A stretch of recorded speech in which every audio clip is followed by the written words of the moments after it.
अमित शाह साहब, भारतीय जनता पार्टी सारे जड़े बाहर जिथे जिथे बड़ी आवाज जानी सारे बुजुर्गों के अपील ऐसी नौजवान साथियों के अंदर आओ। अमित शाह साहब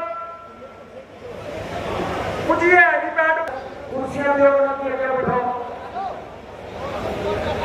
सारे कुर्सियां दिए नहीं सारे एक दिन में मसला है, कोई चक्कर नहीं है। एक जड़ी लड़ाई है पिछले 40 साल की आपने बुजुर्ग लड़ना है इस की फल मिला।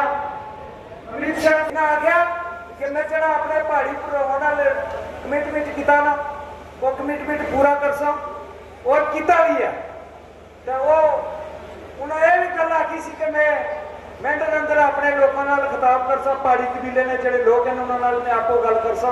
तो वो अज तुम देखने मिनटों बाद आपसन और जिसने अमित शाह साहब आपसन तुसा पूरी ताकत ने नाल पूरे जज्बे नाल सारे खड़े उन्होंने वेलकम करना, इस्तेमाल करना और ये इलाका गुंजना चाहिए। जिस यहाँ के लोग दूर उफ्तादा इलाके की तमाम तर महरूमियों के अंदर जी रहे हैं। जब रियासत जम्मू और कश्मीर तकसीम हुई 1947 में, तब से लेकर यहाँ के लोगों की मुश्किलात उनका पीछा करती चली आ रही है। ये रियासत जम्मू और कश्मीर जिसको 2 टुकड़ों में तकसीम किया गया, इसकी जिम्मेदार जम्मू और कश्मीर की सियासी तंजीम नेशनल कॉन्फ्रेंस और हिंदुस्तान की जमात कांग्रेस थी, जिनके गलत फैसलों और गलत पॉलिसियों के नतीजे में यहाँ के लोग न सिर्फ आपस में तकसीम होकर रह गए बल्कि महरूमी, बल्कि गुमनामी और पसमानदगी उनका मुकद्दर बन के रह गई। ऊपर से अताब ये कि यहाँ की लोकल अवाम की ख्वाहिशात को कभी भी इन पार्टियों ने पनपने नहीं दिया, बल्कि कश्मीर की सियासत के ताबे रख के इनको और ज्यादा महरूम करने की कोशिश की गई। जनाब ईमान, आपको याद होगा कि 25 दिसंबर 2019 को जब मैं एक प्रतिनिधि मंडल को लेकर जनाब के पास दिल्ली में आपके घर पे हाजिर हुआ और उसमें हमने एक इशू प्रोजेक्ट किया जिसको शेड्यूल ट्राइब का इशू कहते थे। वो इशू हमारे लिए 30 से 35 वर्षों से एक वबाले जान बना हुआ था। मैंने उस मौके पर भी आपसे ये गुजारिश किया था कि पीर पंचाल के लोगों को, जो गैरतमंद लोग हैं, जो मुल्क का दिफा करने वाले लोग हैं,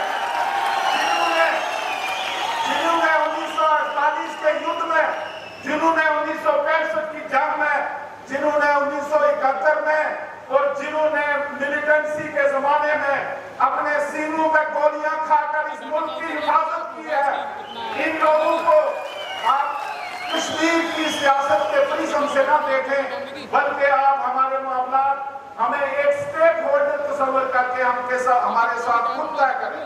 हम जुबान रखते हैं, हम इल्म रखते हैं, हम जज्बा रखते हैं, हमने मुल्क का दिफा किया है, हमारी बेपनाह मुश्किलात हैं, लिहाजा हमें किसी और की सियासत के जरिए से न देखा जाए, बल्कि दिल्ली पीर पंचाल के यहाँ के पहाड़ियों और गुजरों के मामला को डायरेक्ट तय करें। हमें किसी का भी नहीं।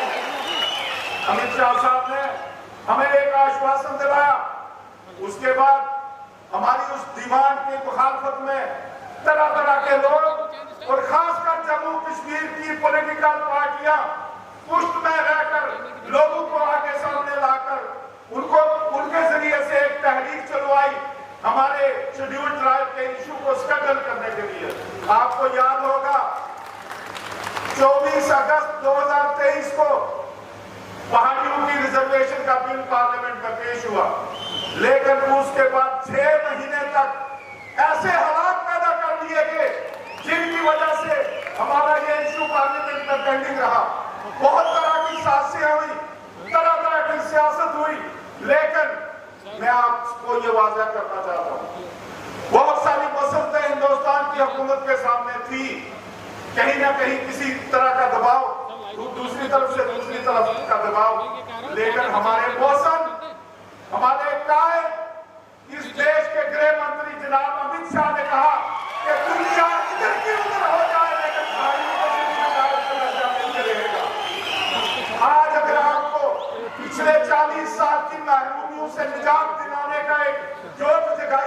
तो वो जनाब अमित शाह साहब ने चुकाई है।